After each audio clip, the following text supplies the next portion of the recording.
Hey everyone, this is Mel from Cardstock Concoctions. I am back with a couple of really quick Halloween projects.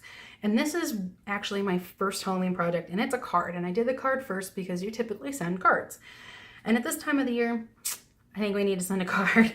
So this one is extremely fast and extremely easy. So let's go ahead and get started. All right, so go ahead and put that off to the side. What are we gonna need first? You're going to need a 4-inch by 5 1/4 inch piece of crumb cake. I suggest crumb cake or craft cardstock. Either one works. Craft is going to be a little bit darker, so it's going to be a little bit harder to see, but just kind of as cool.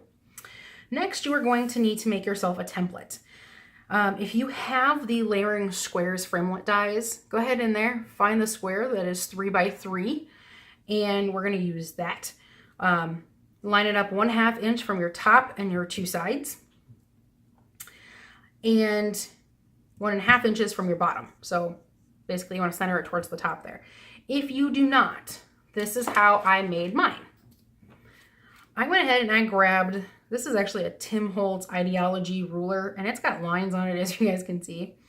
So what I did was I picked 1/2 inch from the side of my cardstock, and this is all, again, oh, I'm sorry, I should tell you.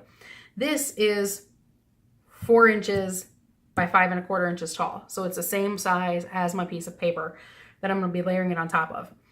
I went ahead and lined up the ruler and just made lines. So 1/2 inch, 1/2 inch, 1/2 inch, 1.5 inches from the bottom. And then I went ahead and you can either use a craft knife and cut out the square, or you can use your paper trimmer and cut out the square. I didn't think anybody wanted to see me go through that, so I went ahead and did it already. But that's how you do it for everybody else that doesn't know that. So now on to the stamping. Woohoo, we like stamping. All right, layer your 2 together. Grab out your basic gray ink. And I went ahead and I picked up my Ghoulish Grunge stamp set. You don't have Ghoulish Grunge, that's okay. Don't freak out. You may have Gorgeous Grunge or Timeless Textures. They all kind of work. Anything that has a texture to it would work. In my first card, I used this stamp here. For this one, I'm going to actually kind of try to go in here and do the brick. So we're going to see how well the brick works. So we're just going to see. I will tell you that this meshy one right here doesn't work so great. It's a little bit hard. Now, how did I do this? I used basic gray. Did not mean to grab those 2 together. Whoops, there we go. I had like 2 blocks stuck together. I stamped off. I wanted a lighter background. Otherwise, it turns out to be a little dark. But test it to see what you guys like and what you don't like. If you don't like it the first time, go ahead and flip it over and do it again. Nobody else is going to know. So again, I stamped off once. And then I went in here and lined it up, straight down, straight up. It's okay if it overlaps a little bit, because you kind of want it grungy.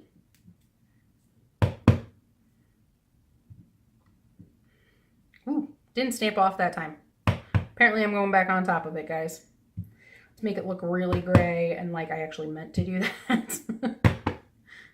See? Everything is okay. Nothing is a mistake. There we go. Actually, that looks really cool with the 2 tones. So that's what it's going to look like if you guys do 2 tones. Lo and behold, see what I know. Okay. Then you're going to pull away your mask. You actually don't need it anymore. That looks really awesome, actually. I really like the 2-tone effect. See? Happy accident, everybody. All right. I'm going to pull back in my black ink. I am using Memento Tuxedo Black. Archival stays on, they all work. And I'm actually going to be using this strip, I guess is the word, from the Ready to Pop stamp set. I gotta be honest, I don't know if it's retired or not, but it goes with the popcorn box framelit dies that we've got, which I love those. So I think this one's actually still in the catalog, but grabbing the Ready to Pop just because I wanted that stripe. If you have another stamp that is a line or something, I say go ahead and use it. You don't even have to use this stamp. It's all up to you. Now, I only inked up a small portion of the edge of my stamp because I'm going to be honest with you, it doesn't really show that much. Now, I'm going to use my grid paper to help me. And I'm going to aim for the edge. Straight down, straight up. Yeah, you don't need the whole stamp because it's just for the edge anyways. I use my grid paper to help me out with this just so I kind of have it semi-lined up. Maybe not perfect, but there we go. Now, this just adds a little bit of an extra element. If you have a piece of black and white washi tape, you have another straight stamp that you like to use, I say go ahead and use it because it works that way. Now, what am I going to use for my sentiment? The Halloween treat stamp. It is actually a single stamp wood mount from last year's holiday catalog that I went ahead and I cut apart. Again, you guys saw this previous times before in many of my videos from last year, and you're going to see it a couple more times this year.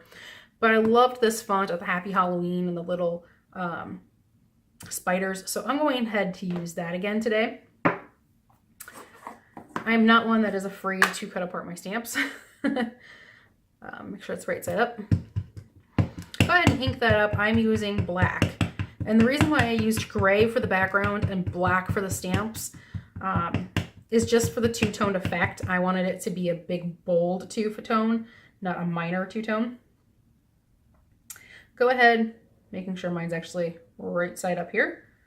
And straight down, straight up. Love it. It's a little grungy. My kind of card, guys. Okay. Now I'm going to grab my scissors, but I'm going to go ahead and I'm going to distress the edge anyways with my scissors. Just lightly kind of run it over the edge. So I didn't mind that that was there.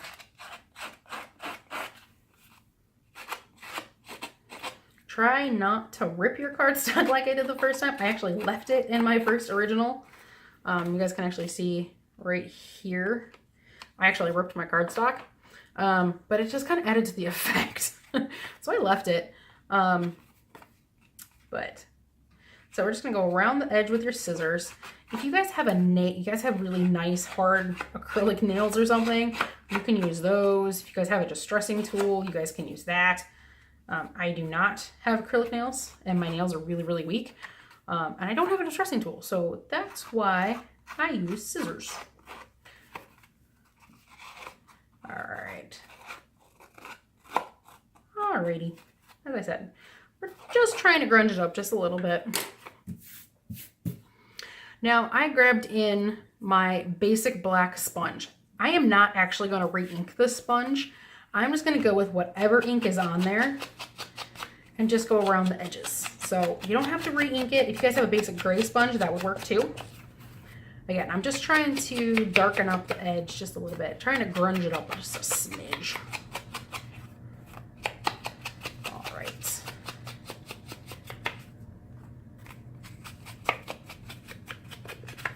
All right. Okay. Last but not least, okay, second to last but not least, we need a cardstock base. So this is Crumb Cake. It is 8.5 inches by 5.5 inches. Score it down the middle at 4 1/4. And if you're me, you can just fold it as well. I did score mine originally.